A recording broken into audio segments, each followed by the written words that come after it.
আসসালামু আলাইকুম রহমতুল্লাহ।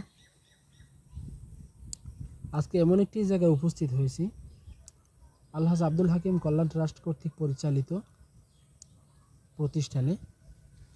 দীর্ঘদিন আমরা এই প্রতিষ্ঠানে পড়ালেখা করছি, প্রায় 4-5 বছর। নুরানি, নাজেরা এবং হিফজ সম্পন্ন করার স্থান আমার এই জায়গায়। এই জায়গায় অনেক স্মৃতি জড়িয়ে আছে। এই জায়গার স্থানগুলো প্রতি পদে পদে মনে পড়ে যে এই জায়গাগুলো আমরা পদার্পণ করেছি। এই জায়গায় আমরা এই মাঠে আমাদের ছাত্র ভাইরা আমরা সবাই মিলে খেলাধুলা করছি। বর্তমানে এক একজন এক এক প্রান্তে চলে গেছে।